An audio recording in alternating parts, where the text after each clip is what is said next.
dibawa oleh masyarakat, kita yang akan dibawa oleh saudara-saudara kita, dan kita yang akan dimasukkan ke dalam liang lahat, kita yang akan dikuburkan. Umar bin Khattab radhiyallahu ta'ala anhu mengatakan, kulla yaumin yuqalu fihi mata fulan, wala budda min yaumin yuqalu fihi mata Umar.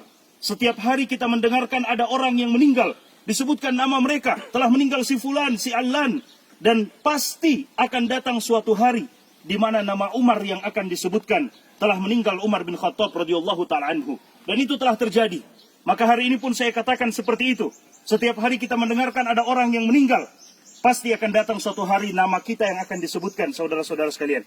Nama kita yang akan disebutkan, telah meninggal kita semuanya. Disebutkan nama-nama kita menuju kepada Allah Subhanahu wa ta'ala. Suatu ketika, peristiwa yang sama terjadi kepada Al-Imam Al-Hasan Al-Basri rahimahullahu ta'ala. Ketika selesai menguburkan jenazah, ada seorang laki-laki datang yang sekedar ikut menguburkan jenazah. Dia tidak tahu siapa jenazah yang meninggal ini. Maka dia bertanya kepada Al-Imam Al-Hasan Al-Basri, siapa orang yang meninggal ini wahai imam? Al-Imam Al-Hasan Al-Basri kemudian melihat kepada orang yang bertanya tersebut dan mengatakan, hadza ana wa anta.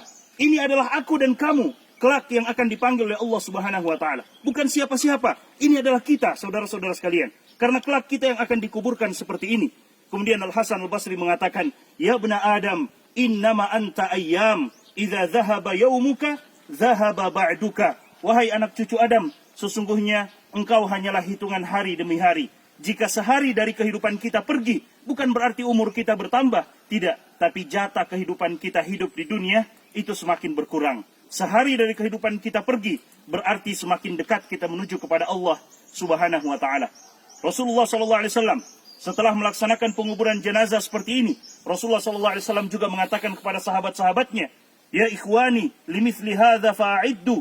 Wahai saudara-saudaraku, untuk keadaan yang seperti ini, maka persiapkanlah bekal. Persiapkan bekal, karena pasti kita akan seperti ini. Persiapkan bekal, karena ketika kita selesai dimakamkan, tidak mungkin lagi kita untuk kembali ke dunia, untuk menyiapkan, untuk beramal kebaikan. Tidak mungkin. Setelah kita dikuburkan, selesai. Dan itulah yang disebutkan oleh para ulama kita dengan kiamat sugro buat kita. Kiamat kecil buat kita ketika kita telah dikuburkan. Karena tidak mungkin kita bangkit lagi untuk beramal ibadah. Selesai.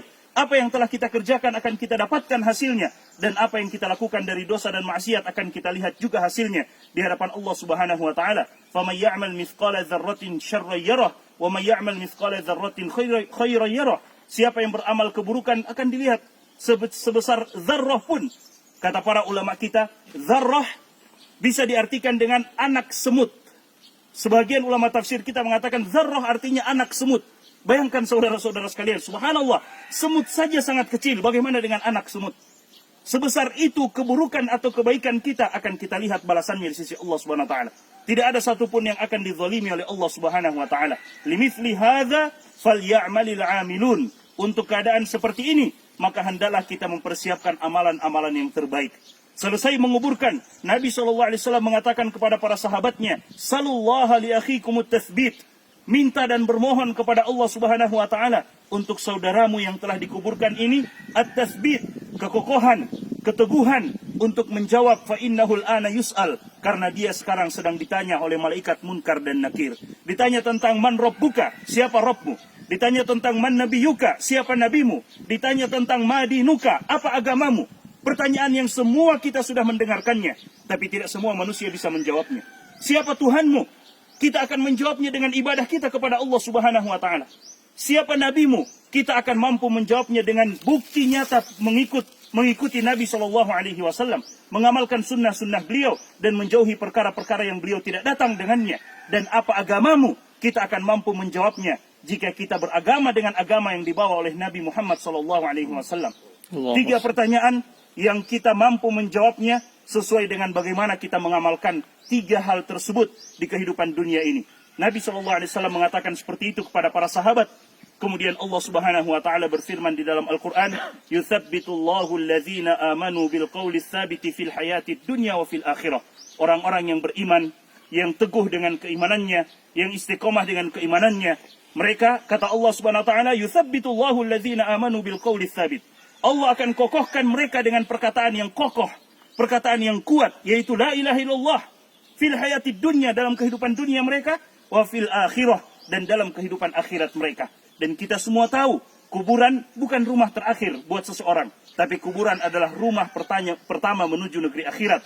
Sebagaimana yang diriwayatkan oleh Utsman bin Affan radhiyallahu taala anhu, ketika beliau menziarahi kubur, beliau menangis, saudara-saudara sekalian, sampai basah jenggot beliau. Para sahabat yang melihat itu mengatakan, ya Utsman, dzukirat indakal jannah wan nar, disebutkan di sisimu tentang surga dan neraka, engkau menangis, tapi tidak seperti tangisanmu ketika engkau berada di sisi kuburan. Maka Utsman bin Affan mengatakan, karena aku mendengarkan Nabi SAW bersabda, al-maqabir awwalu manazilil akhirah. Kuburan adalah rumah pertama menuju negeri akhirat. Jika kita selamat di kuburan kita, saudara-saudara sekalian, maka yang selanjutnya akan dimudahkan oleh Allah Subhanahu wa taala. Namun jika kita disiksa di dalam kuburan kita, maka bagaimana dengan yang selanjutnya? Rasulullah SAW mengatakan kuburan hanya akan menjadi dua. Imma yakuna raudatan min riyadil jannah, atau hufratan min hufarin niran. Entah dia menjadi taman dari taman-taman surga, atau dia menjadi lubang dari lubang-lubang api neraka, waliyadzubillah. Dan kemudian setelah menguburkan jenazah seperti ini, Nabi SAW mencontohkan kepada kita, menganjurkan kepada kita untuk sejenak berdoa, meminta kepada Allah Subhanahu wa taala agar Allah Subhanahu wa taala mengampuni kita yang ditinggalkan, memberikan kesempatan kepada kita untuk juga beramal. Salah satu doa yang Nabi SAW ajarkan pada saat sholat jenazah, saudara-saudara sekalian. Pada saat sholat jenazah, Nabi SAW di antara doa yang beliau ucapkan, Allahumma la taftinna ba'dahu, waghfir lana walahu. Ya Allah, jangan engkau berikan ujian kepada kami setelah orang ini meninggal, dan berikanlah ampunan kepada kami dan kepadanya.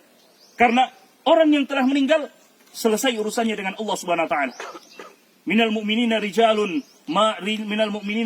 sadaqu ma ahadullah alaihi faminhum man qada nahbahu wa minhum man yantazir. Kata Allah Subhanahu wa taala, "Wa ma baddalu tabdila." Di antara orang-orang yang beriman ada yang jujur dengan keimanannya dan mereka telah tunaikan kepada Allah, artinya telah meninggal. Wa minhum man yantazir, dan ada di antara mereka yang masih menunggu kapan waktu mereka untuk meninggal. Tapi mereka yang masih menunggu itu, kata para ulama kita, jangan pernah mereka tertipu. Berdoa selalu kepada Allah. Jangan sampai Allah berikan kita ujian yang sebelumnya kita soleh, tiba-tiba kita meninggal dalam keadaan toleh. Waliyadzubillah. Na'udzubillah min dzalik. Makanya Nabi SAW berdoa, Allahumma la taftinna ba'dahu. Ya Allah, jangan engkau berikan ujian kepada kami. Dan ujian yang paling buruk, saudara-saudara sekalian, ketika ujian itu menimpa agama kita. Kalau ujian menimpa usaha kita, toko kita, perdagangan kita, masih bisa diusahakan. Tapi jika ujian itu menimpa agama kita, mendengar suara azan kita tidak melaksanakan sholat, dipanggil untuk beribadah kita tidak beribadah, berarti hati-hati karena ujian sedang menimpa agama kita. Dan itu tidak bisa kita dapatkan gantinya kalau kita tidak segera merubah keadaan kita. Allah Subhanahu wa taala mengatakan, "Innallaha la yughayyiru ma biqaumin hatta yughayyiru ma bi anfusihim." Allah tidak akan merubah keadaan kita sampai kita mau merubah keadaan kita untuk menjadi lebih baik, menjadi lebih menghambakan diri kepada Allah Subhanahu wa taala. Kita berdoa kepada Allah Subhanahu wa taala, masing-masing kita berdoa kepada Allah, minta agar Allah Subhanahu wa taala menyelamatkan kita yang masih hidup, mengokohkan keimanan kita, kemudian meminta kepada Allah Subhanahu wa taala agar Allah Subhanahu wa taala melapangkan kuburan beliau dan menjadikan kuburan beliau sebagai taman dari taman-taman surga.